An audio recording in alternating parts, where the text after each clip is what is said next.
이곳을 덮으소서. 이곳을 비추소서.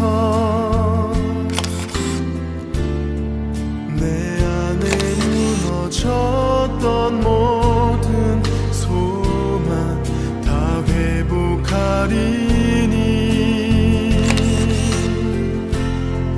이곳을 지나소서. 이곳을 만지소서. 행복한 교회 성도 여러분, 오늘은 5월의 셋째 주일입니다. 이 시간 우리 삶의 모든 자리에서 하나님을 예배할 것을 다짐하고 소망하며 하나님께 찬양 드리시겠습니다.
이곳에서 바로 이 시간 하나님을 예배합니다.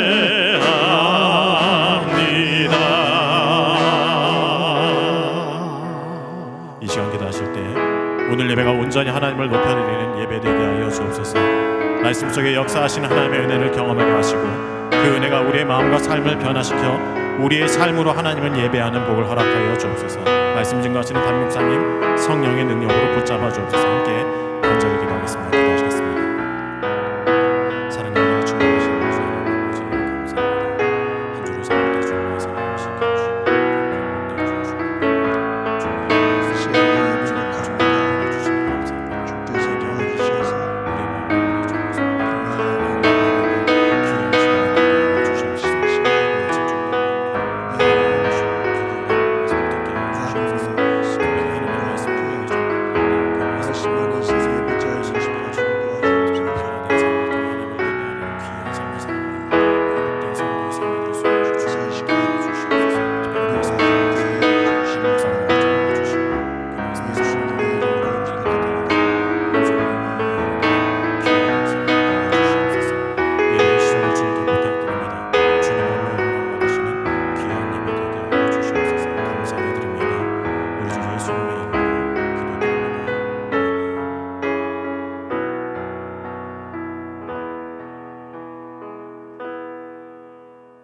사도신경으로 신앙 고백하시겠습니다.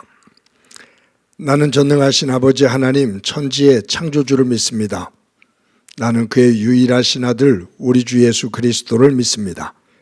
그는 성령으로 잉태되어 동정녀 마리아에게서 나시고 본디오 빌라도에게 고난을 받아 십자가에 못 박혀 죽으시고 장사된 지 사흘 만에 죽은 자 가운데서 다시 살아나셨으며 하늘에 오르시어 전능하신 아버지 하나님 우편에 앉아 계시다가 거기로부터 살아있는 자와 죽은 자를 심판하러 오십니다.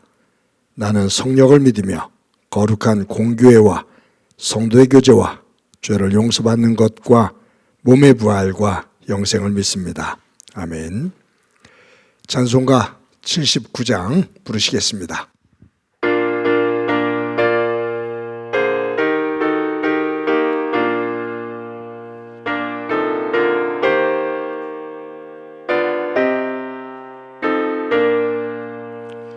주 하나님 지으신 모든 세계 내 마음속에 그리어볼 때 하늘의 별 울려 퍼지는 내성 주님의 권능 우주에 찬네 주님의 높고 위대하심을 내 영혼이 찬양하네 주님의 높고 위대하심을 내 영혼이 찬양하네 숲속이나 험한 산골짜기에서 지저귀는 저 새소리들과 고요하게 흐르는 시냇물은 주님의 솜씨 노래하도다 주님의 높고 위대하심을 내 영혼이 찬양하네 주님의 높고 위대하심을 내 영혼이 찬양하네 주 하나님 독생자 아낌없이 우리를 위해 보내주셨네 십자가에 피 흘려 죽으신 주 내 모든 죄를 대속하셨네 주님의 높고 위대하심을 내 영혼이 찬양하네 주님의 높고 위대하심을 내 영혼이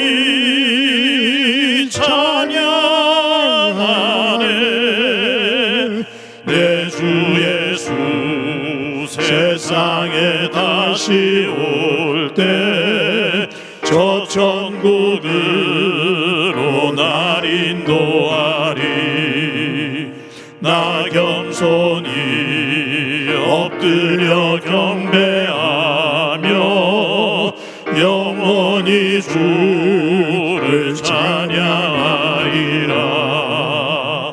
주님의 높고 위대하심을 내 영혼이 찬양하네 주님의 높고 위대하심을 내 영혼이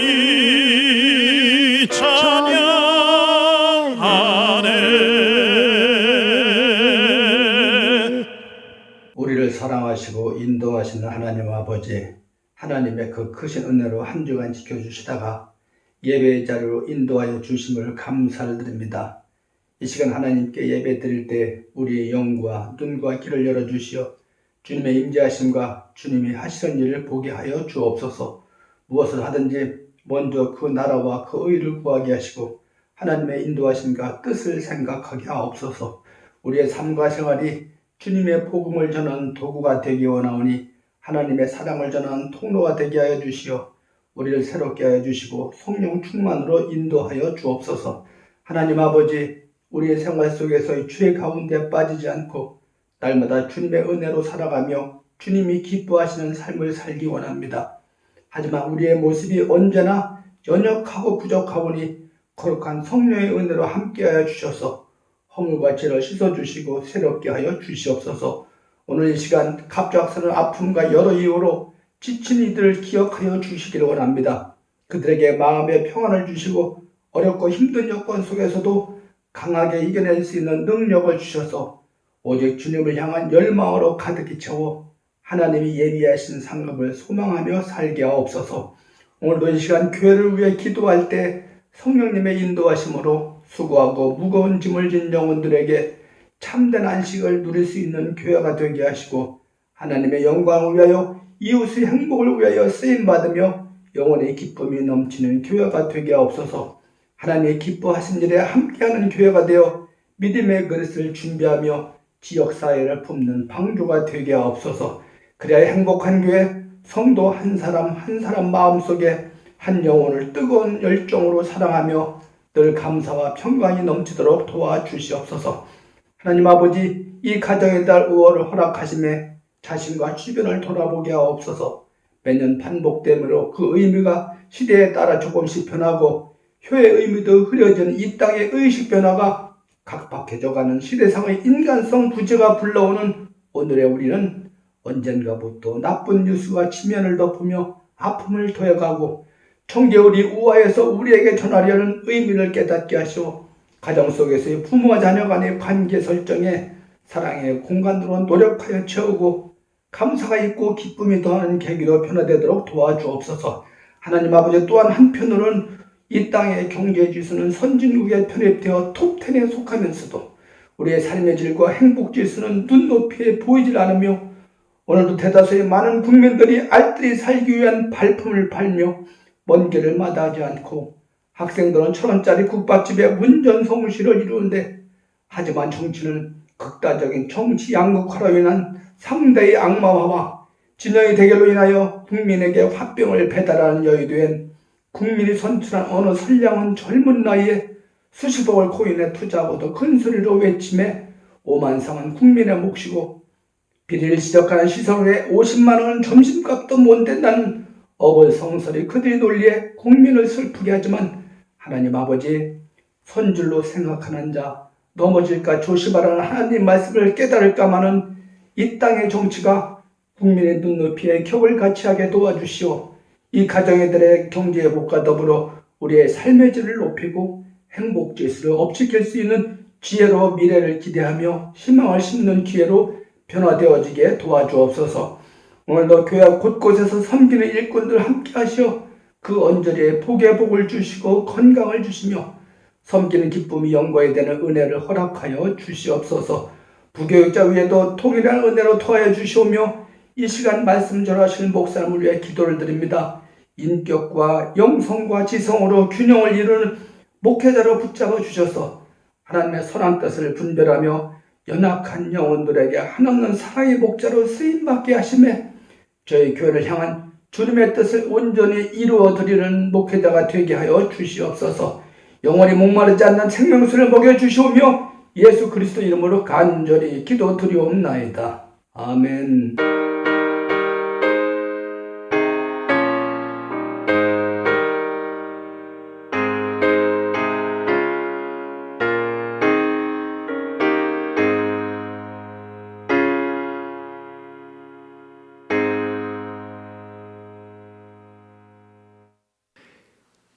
이 시간 하나님께서 우리들에게 주시는 말씀은 빌립보서 3장 10절부터 16절까지의 말씀입니다. 봉독해 드립니다. 내가 그리스도와 그 부활의 권능과 그 고난에 참여함을 알고자 하여 그의 죽으심을 본받아 어떻게 해서든지 죽은 자 가운데서 부활에 이르려 하노니 내가 이미 얻었다 함도 아니요 온전히 이루었다 함도 아니라 오직 내가 그리스도 예수께 잡힌 바 된 그것을 잡으려고 달려가노라. 형제들아, 나는 아직 내가 잡은 줄로 여기지 아니하고 오직 한 일, 즉 뒤에 있는 것을 잊어버리고 앞에 있는 것을 잡으려고 표대를 향하여 그리스도 예수 안에서 하나님이 위에서 부르신 부름의 상을 위하여 달려가노라. 그러므로 누구든지 우리 온전히 이룬 자들은 이렇게 생각할지니 만일 어떤 일에 너희가 달리 생각하면 하나님이 이것도 너희에게 나타내시리라. 오직 우리가 어디까지 이르렀든지 그대로 행할 것이라. 아멘. 성도 여러분, 지난 한 주간 동안 평안하셨습니까? 하나님의 평강과 하나님의 은혜가 여러분들의 삶의 자리 가운데 가득하기를 간절히 소망합니다. 어떤 분이 그 시골에 오래된 집을 하나 구입을 해서 새롭게 리모델링을 하고 사는 그 모습을 잠시 봤는데 집을 참 그 어떻게 오래된 집을 골격만 남겨두고 그렇게 예쁘게 리모델링을 했을까요? 그곳에서 살아나가는 그 모습을 보고서 참 보기에 좋았습니다. 나이든 남자들의 로망 가운데 하나라고 하죠. 시골에 작은 집 하나 마련하고 그곳에서 삶을 사는 것, 그것이 로망이라고 하는데 실질적으로 그렇게 살기가 쉽지만은 않은 것 같습니다. 건축의 리모델링 바람이 불었죠. 신축을 하든지 재건축을 하려면 비용도 많이 들고 법적으로도 여러 가지가 복잡하니까 있는 집을 골격만 남겨두고 다 허물어서 새로운 집처럼 단장을 하고 살아가는 그러한 사람들이 많습니다. 요즘은 단독주택을 리모델링 하는 것만이 아니라 큰 빌딩들도 전체적으로 리모델링을 하더라고요. 그 큰 아파트들도 골격만 남겨두고 전부 다 허문 이후에 그것을 새 아파트처럼 그렇게 구조에서부터 전체적으로 리모델링을 하는 그 모습을 봤습니다. 건축 기술이 참 많이 발전됐습니다. 제가 부교육자로 섬겼던 교회가 아주 오래된 교회인데 건물이 노후가 되어서 곳곳에 새기도 하고 그리고 얼룩지기도 하고 공간이 비효율적인 그러한 부분이 있었습니다. 그래서 교회가 당회와 그리고 재직회 모든 교우들이 이 건물을 부수고 새롭게 신축을 해야 되는지 어떻게 해야 되는지 교회를 이전을 해서 다른 곳에다가 새롭게 또 교회를 지어야 되는지 여러 가지로 고민을 하고 토론을 하다가 내린 결론이 있는 그 건물을 전체적으로 리모델링을 하자라고 그렇게 결정을 내렸습니다. 그래서 긴 시간 동안 그 건물 전체를 털어내고 골격만 남겨두고 다 털어내고 리모델링을 하는데 제가 그 과정을 이제 그 교회에서 부교육자로 섬기면서 지켜봤죠. 그냥 저는 리모델링 그러면 좀 쉬울 줄 알았어요. 근데 이것이 새롭게 건물을 하나 짓는 것과 같은 똑같은 절차가 있더라고요. 그 교회에 아주 서울시에서 그 상을 받을 만큼 좋은 유명한 건축자도 있었는데 그 과정을 진두지휘를 했거든요. 근데 보니까 새로운 건물을 지을 때처럼 설계도를 만들더라고요. 꼼꼼하게 그 컨셉에 따라서 설계도를 그리고 그것을 당회와 교우들에게 함께 공유를 한 다음에 그 설계도에 따라서 모든 골격만 남겨두고 다 털어내고 거기에 따라서 이제 다시 공간을 배치하고 인테리어를 하고 그런 과정을 보니까 뭐 새롭게 짓는 그 과정하고 별반 차이가 없었습니다. 골격만 있다 뿐이지. 그런데 그 헌 교회가, 노후됐던 교회가 새로운 모습으로 단장이 되어지는데, 그래가 벌써 한 30년 전이죠, 거의.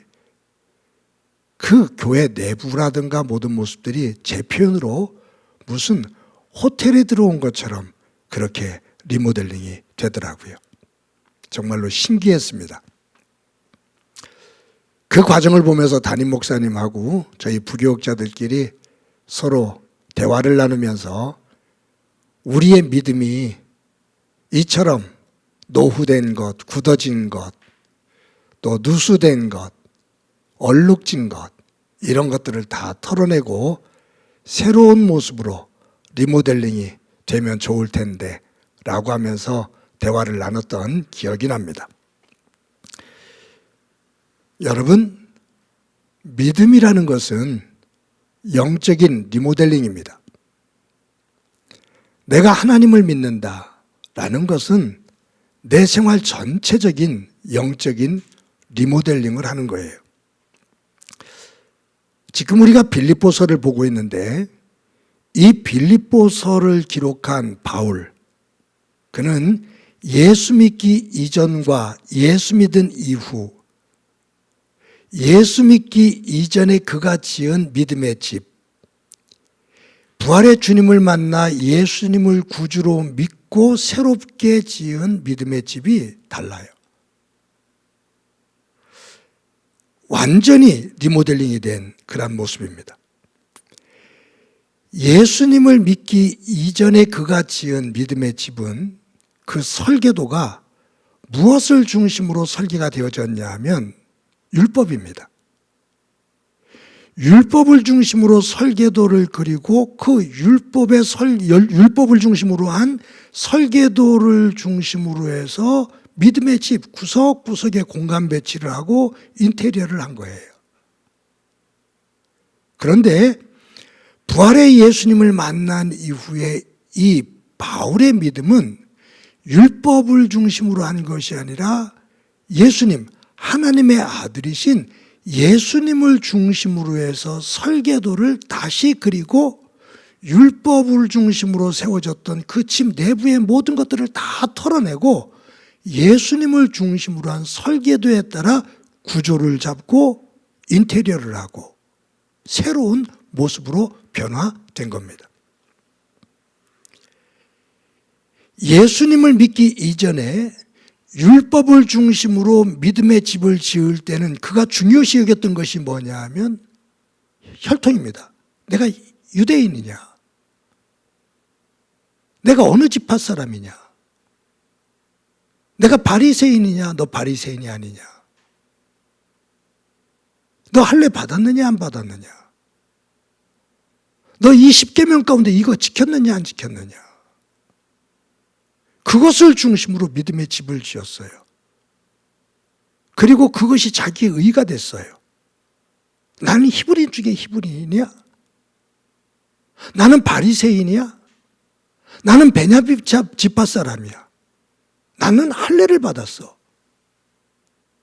그러면서 이 율법을 중심으로 율법을 거스리는 것 같은 예수님을 잡아서 죽이고 율법을 거스리는 것 같은 초대교회 교인들을 잡아서 죽이고 옥에 가두고 하는 것을 자기의 자부심으로 느끼고 그와 같은 삶을 자기의 의로 이야기하던 사람이에요.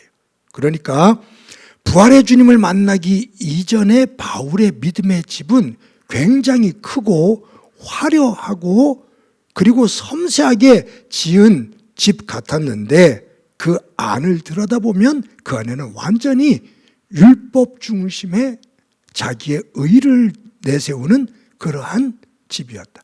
하나님을 내세우는 것 같지만 그 하나님의 말씀을 내가 이렇게 지키고 있어. 나는 누구보다도 하나님의 은혜를 받은 사람이야.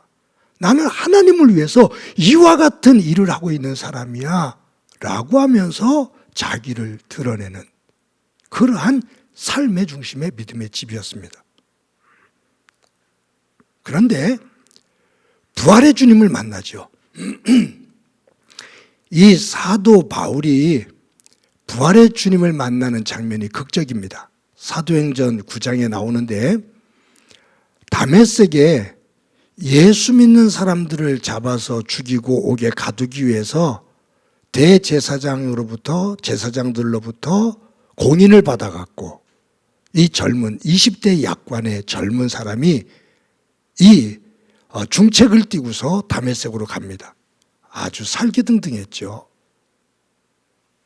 그런데 그 다메섹에 가던 도중에 예수님을, 부활의 주님을 만나요.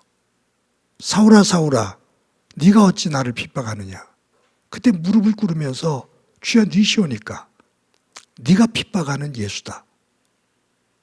네가 핍박하는 예수다. 그 부활의 주님을 만나요. 그 예수님을 죽이는 것이 율법을 이루는 것이고 하나님을 사랑하는 거라고 생각을 했는데 그 예수님을 죽였는데 그분이 바로 하나님의 아들이시다 그 말이에요.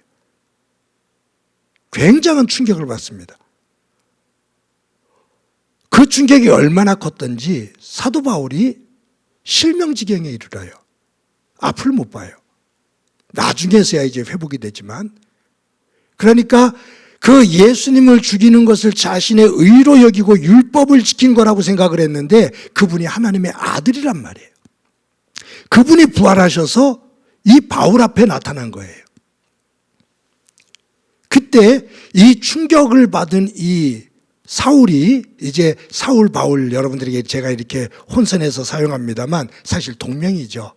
사울에서 바울로 나중에 이름을 개명을 한 거니까. 그래서 이 사울이 아라비아 사막으로 들어가서 2년 동안 거기에 은둔 생활합니다. 거기서 기도를 하고 말씀을 보면서 성경, 그때는 구약이죠. 성경 말씀을 다시 읽으면서 메시아를 보내주겠다고 말씀하셨던 이 메시아가 바로 십자가를 지고 도살장에 끌려가는 어린 양과 같은 모습, 대속의 피를 흘리신 예수 그리스도를 통한 구원, 그분이 메시아라는 사실을 다시 깨닫게 돼요. 그때부터 이 사울은 예수님을 위해서 온 몸을 헌신하며 살아갑니다.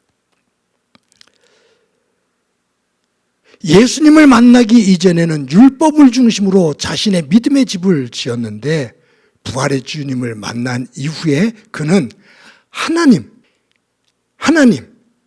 이 하나님이라는 큰 골격을 제외한 모든 것들을 다 부숴버립니다. 율법을 중심으로 세워졌던 모든 것들을 다 부숴버립니다. 그러면서 예수 그리스도를 중심으로, 그 예수 그리스도의 은혜를 중심으로 다시 그 믿음의 집을 설계하고 차곡차곡 그 믿음의 집을 지어 나갑니다. 완전한 리모델링이었어요. 이 리모델링을 이루면서 사도 바울이 고백하는 고백이 고린도 후서 5장 17절에 나오는데, 우리 고린도 후서 5장 17절 말씀 다 같이 한 목소리로 읽어봅니다. 시작이요. 그런즉 누구든지 그리스도 안에 있으면 새로운 피조물이라. 이전 것은 지나갔으니 보라 새 것이 되었더라. 그런즉 누구든지 그리스도 안에 있으면, 그리스도를 믿으면 새로운 피조물이라. 이전 것은 지나갔으니 보라 새 것이 되었도다. 이전 것은 지나갔으니 보라 새 것이 되었도다. 그리스도 안에 있으면, 예수님을 믿는 순간, 예수님을 하나님의 아들로 믿고 나의 구주로 믿는 순간, 사도 바울은 그 전에 율법을 중심으로 지었던 집들을 다 허물고 그분을 중심으로, 예수님을 중심으로 새로운 집을 지으면서 이전 것은 지나갔으니 보라 새 것이 되었도다 라고 고백을 합니다. 바울은 예수님을 만난 그 이후부터 모든 것들을 다 바꾸는데 무엇조차 바꾸냐 하면 이름조차 바꿔요. 제가 사울, 바울 이것을 지금 혼선해서 사용하고 있잖아요. 예수님을 믿기 이전의 이름은 사울입니다. 사울이라는 이름의 뜻은 큰 자라는 뜻이라고 하죠.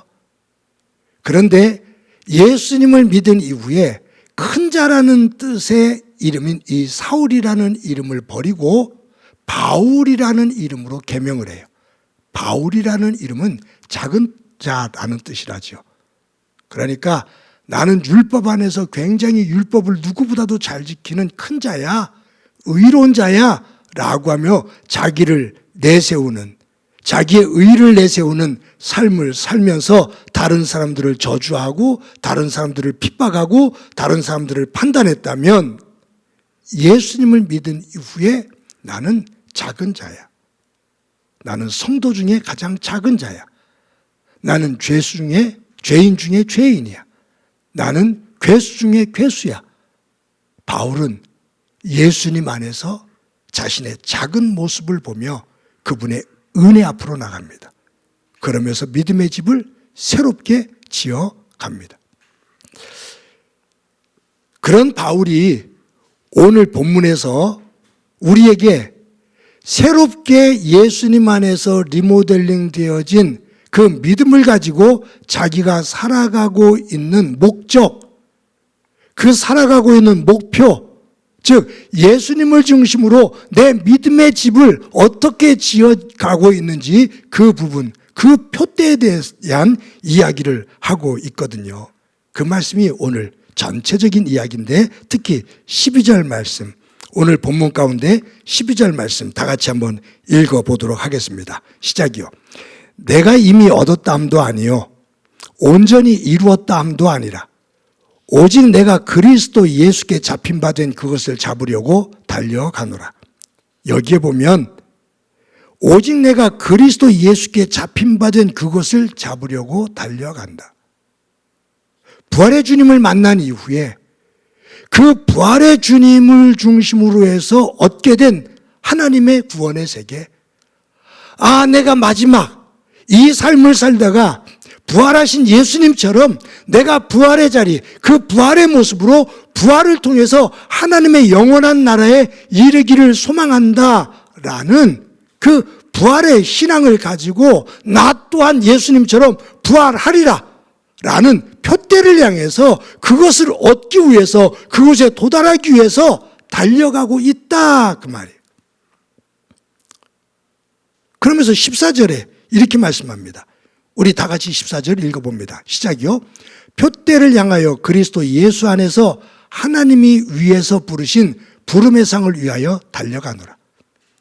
표대를 향하여 그리스도 예수 안에서 하나님이 위에서 부르신 부름의 상을 위하여 달려간다. 하나님이 위에서 부르신 부르심의 상, 부활입니다. 하나님의 나라입니다. 그것을 향해서 지금 나 바울은 지금도 달려가고 있다라고 말을 해요. 사도 바울의 표대, 사도 바울이 예수 그리스도 안에서 추구하고 있는 그 목적과 목표는 분명합니다.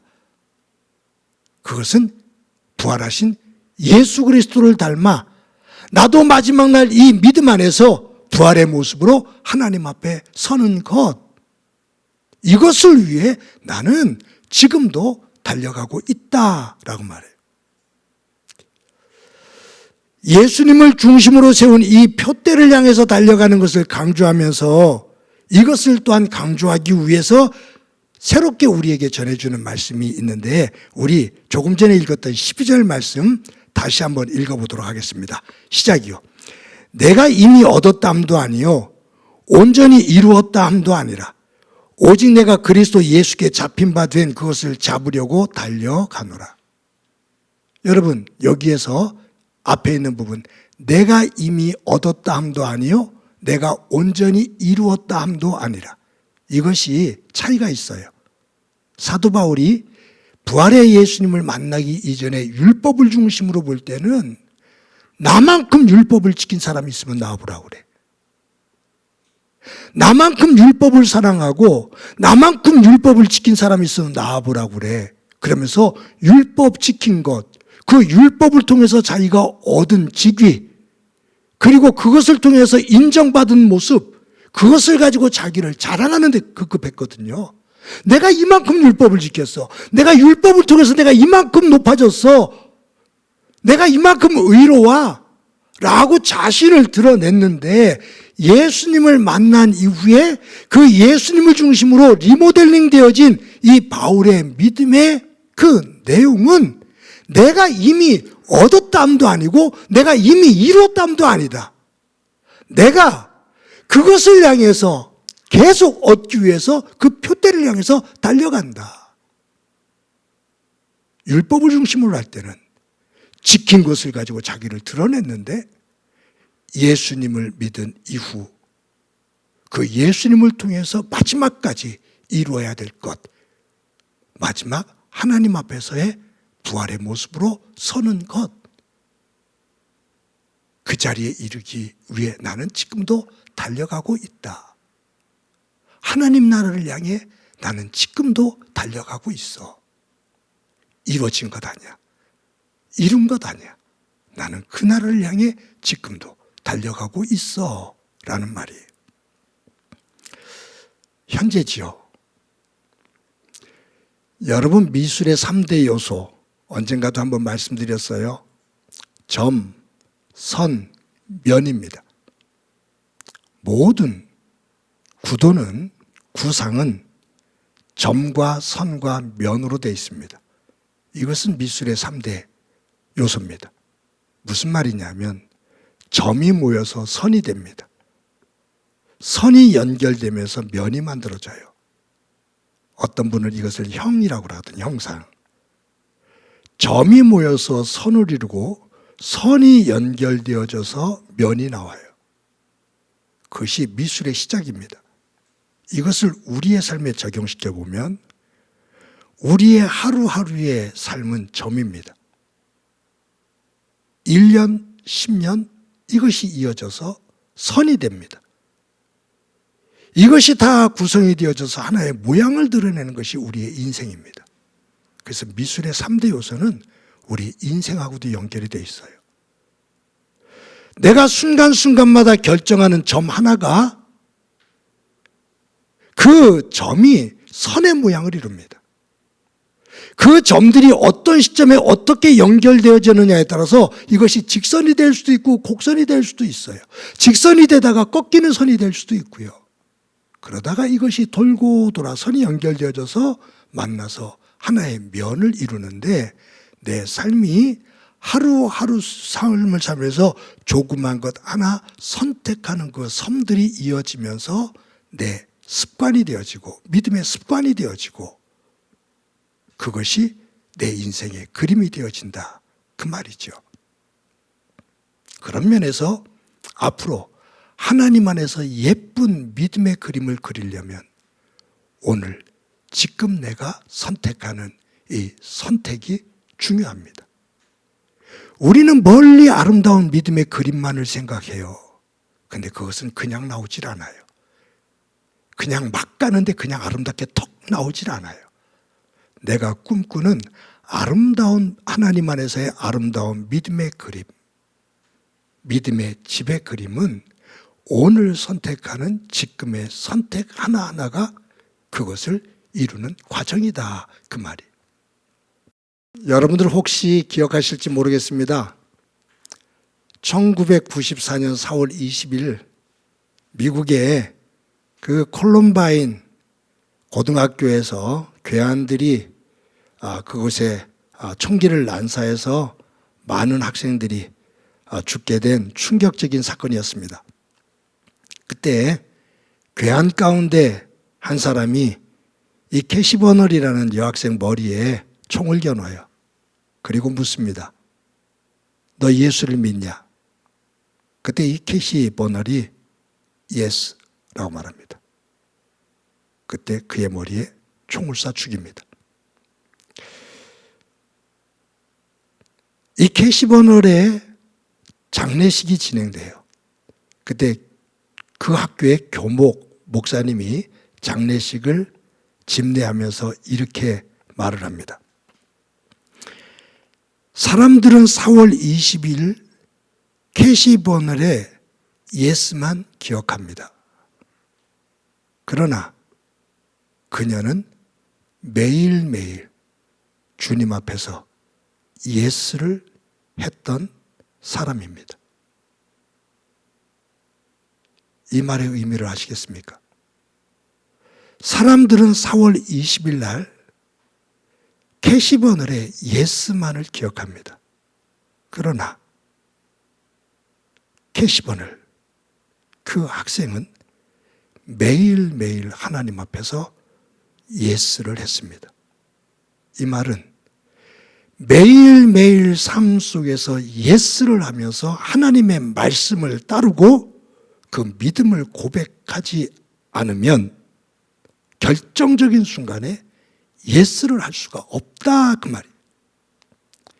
이 캐시버널이 그 위기 속에서도 예스를 했던 것은 매일매일 삶 속에서 하나님의 말씀에 예스를 하는 그 순종의 훈련이 되어 있기 때문에 마지막 그 위기의 순간에서도 예스하면서 믿음을 고백할 수 있었다, 그 말이죠.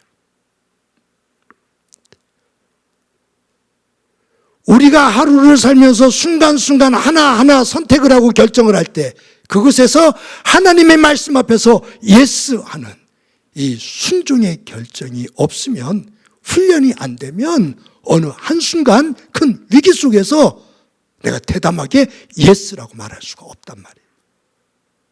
매 순간 속에서 예스가 훈련이 되어질 때 큰일 앞에서도 예스가 되어집니다. 실존 철학자 키에르케고르가 기독교인으로서 유명하죠. 그가 고민을 해요. 어떤 고민이냐면 예수를 안다고 하는 사람, 예수를 믿는 사람들은 많은데 왜 그들의 삶은 변화가 없을까라는 질문을 스스로에게 합니다. 왜 예수를 안다고 하는 사람과 예수를 믿는 사람들은 이렇게 많은데 예수님 안에서 실질적으로 변화가 되어지는 사람들은 적을까? 없을까?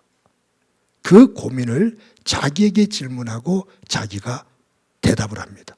고민하다가 이런 결론에 이르러요. 그게 뭐냐면 예수를 안다고 예수를 믿는다라고 말을 하지만 그 예수를 위한 헌신의 선택을 하지 않기 때문이다. 예수를 알고 예수를 믿는다라고 말하지만 그 예수를 위한 헌신의 자리에 예수가 없기 때문이다. 사랑하는 성도 여러분, 믿음은 하나님의 말씀을 중심으로 우리의 삶을 리모델링하는 건데 그 리모델링은 설계도에 따라 이루어져야 됩니다. 설계도에서 어긋나면 그 리모델링은 헛수고가 됩니다. 하나님의 말씀 앞에 믿음을 가지고 순간순간 믿음의 설계도를 따라 예스라고 고백하며 그 길을 따라갈 때 우리에게 마지막 순간 부활의 영광을 볼 수 있다는 말이죠. 오늘도 이 예배를 드리면서 저와 여러분이 우리의 믿음의 삶을 한번 점검해 봅시다. 우리의 믿음의 집을 한번 점검해 봅시다. 화려해 보이지만 안을 들여다보면 그 중심이 세상 중심인지 아니면 예수님 중심인지 말씀 중심으로 재정비가 되어져 서 있는지 우리를 한번 점검해 봅시다. 우리의 신앙이 매너리즘에 빠져 있지는 않은지, 하나님의 은혜라고 얘기하면서도 하나님 안에서 감사가 시들어버린 모습은 아닌지, 하나님의 은혜라고 말을 하면서도 하나님의 나라를 위해서 헌신이 다짐되어져야 될 때 그 헌신은 뒷짐을 지고 있거나 뒷걸음질 치고 있는 모습은 아닌지, 우리의 신앙 곳곳에 곰팡이는 쓸고 있지는 않은지, 우리의 믿음의 집에 누수는 되고 있지는 않은지, 얼룩져 있는 모습과 벌레들이 껴있는 모습은 아닌지 우리의 삶을 다시 한번 점검해 봅시다. 그러면서 예수님을 중심으로 하나님의 말씀의 도구를 가지고 우리의 집을 다시 한번 구석구석 설계도에 따라 고쳐야 될 때 고치면서 리모델링을 해. 우리의 집이 하나님께 영광이 되어지고 그리스도의 향기가 드러나는 소중한 집이 되어지기를 간절히 소망합니다. 분명히 믿습니다. 그러한 집을 짓는 저와 여러분의 삶의 자리에 하나님의 은혜가 더욱 귀하게 임하리라 믿습니다. 그 은혜가 가득하기를 주님의 이름으로 간절히 축원합니다. 우리 말씀을 기억하면서 찬송가 293장 함께 부르십니다.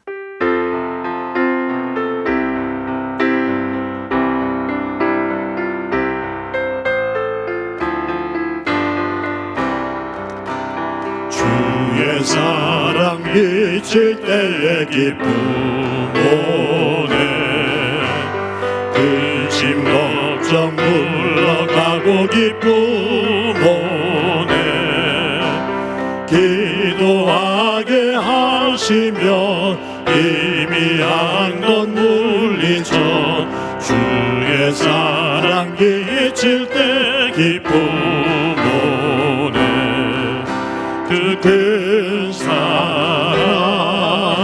내 마음속에 충만하게 비칠 때에 찬송하네. 그 큰 사랑 내 마음속에 화평함과 기쁨 주네. 그 큰 사랑 주의 사랑 비칠 때에 이 세상은 아름답고 활기차게 다 변하네. 화평 중에 내 영혼 영광스런 새 생명 다시 찾게 되었네. 그 큰 사랑 그 큰 사랑 내 마음속에 충만하게 비칠 때에 찬송하네. 그 큰 사랑 내 마음속에 화평함과 기쁨 주네. 그 큰 사랑 주의 사랑 비칠 때에 이 세상은 어둠 슬픔 중한 짐이 다 사라져 우리들의 가는 길 밝게 비춰주시며 복을 받게 하시네. 그 큰 사랑 그 큰 사랑 내 마음속에 충만하게 비칠 때에 찬송하네. 그 큰 사랑 내 마음속에 화평함과 기쁨 주네. 그 큰 사랑 주의 사랑 비칠 때에 그 광채가 찬란하게 우릴 둘러 비치겠네.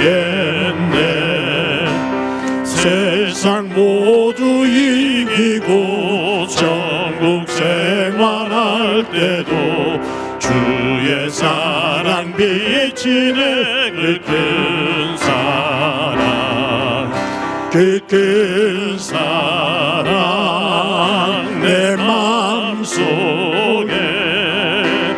충만하게 비칠 때 찬송하네 그 큰 사랑 내 마음속에 화평함과 기쁨 주네 그 큰 사랑.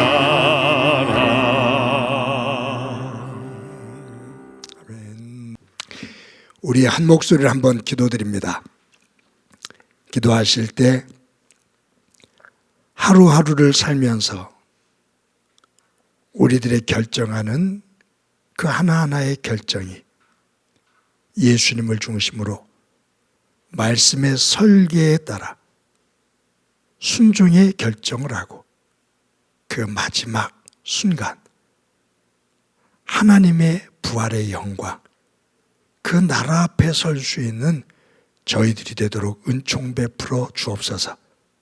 교만한 마음, 굳어진 믿음, 얼룩진 믿음이 아니라 하나님 안에서 점검하며 맑은 믿음의 모습으로 주님 앞에 서는 한 주간 되게 하옵소서. 우리 한 목소리로 한번 기도드립니다. 하나님 아버지, 은혜를 감사합니다. 오늘도 주일을 맞아 하나님 앞에 예배합니다. 거룩한 예배자 되게 하옵소서.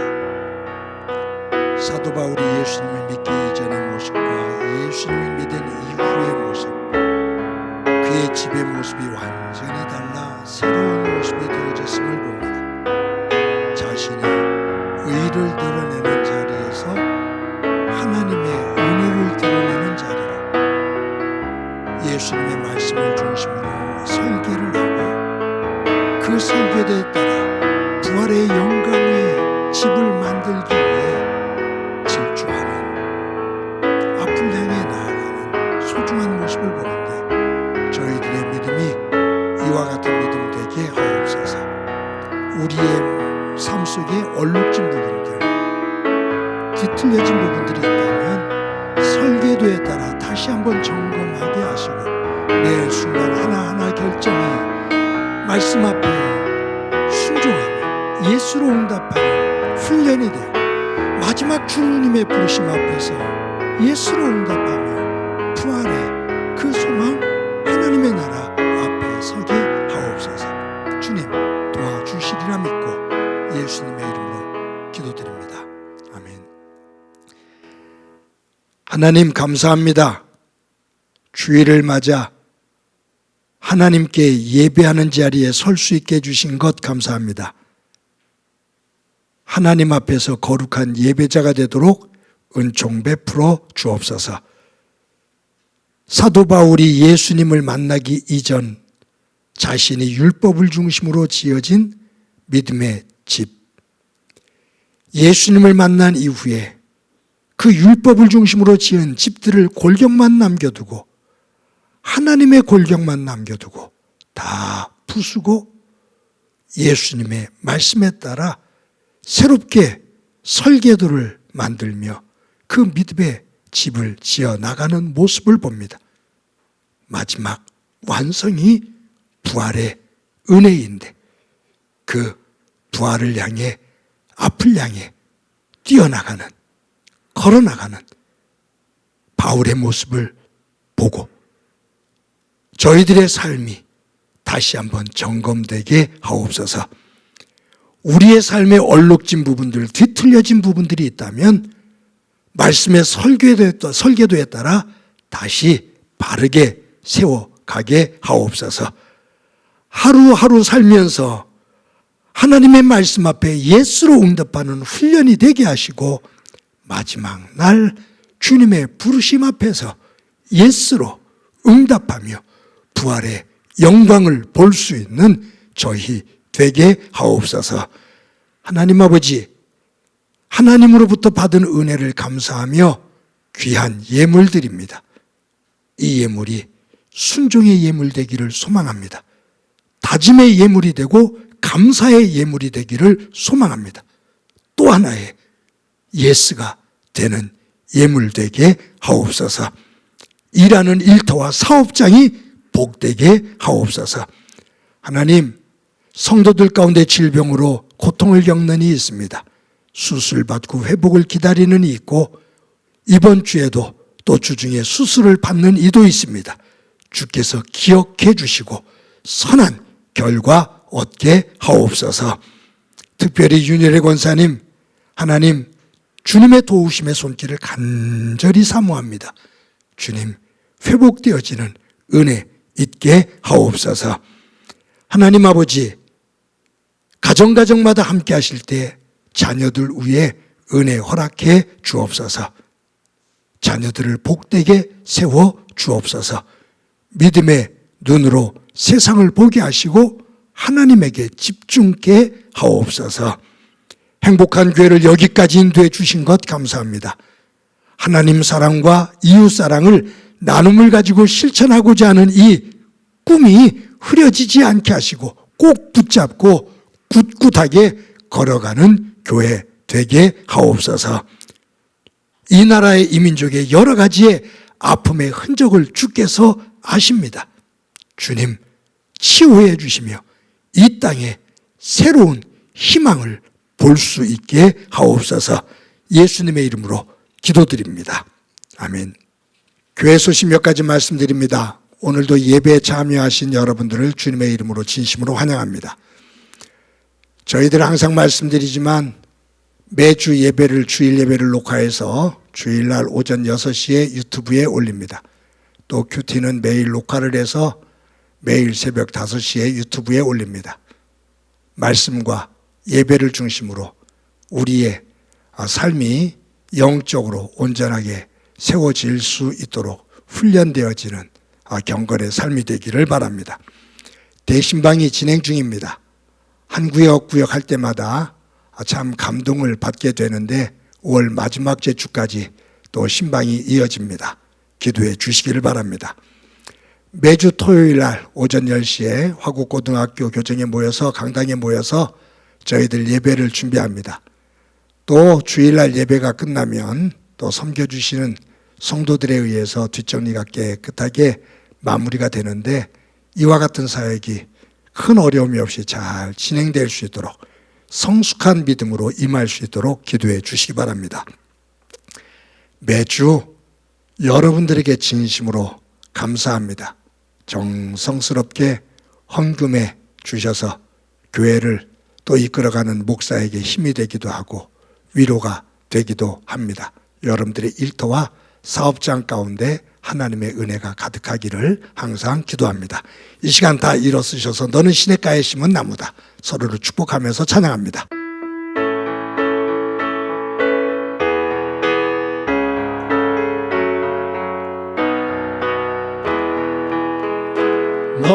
너는 시냇가에 심은 나무라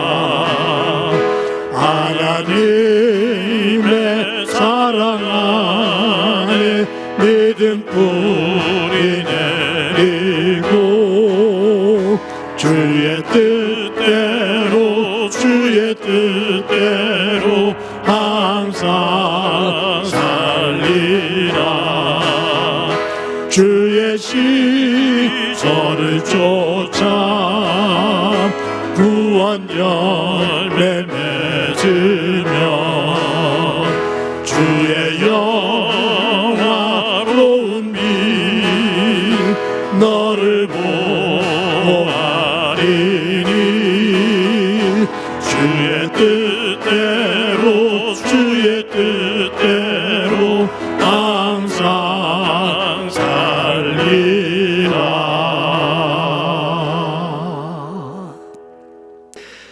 항상 그리한 것처럼 나를 꼭 안아주셔야 사랑한다. 잘 살아왔어. 잘 살아갈 거야. 자, 우리 옆 사람을 향해서 활짝 웃으면서 인사합시다. 사랑합니다. 더 키워서 인사합시다. 사랑합니다. 더 키워서 인사합니다. 사랑합니다. 주 안에서 한 주 복되기 바랍니다. 기도합니다.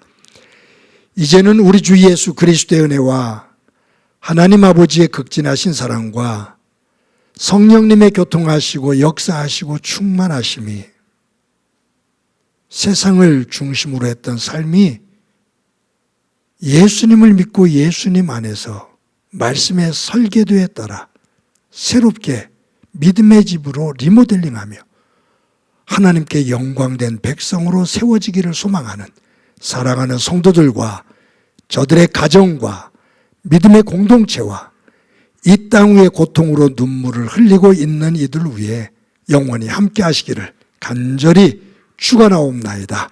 아멘.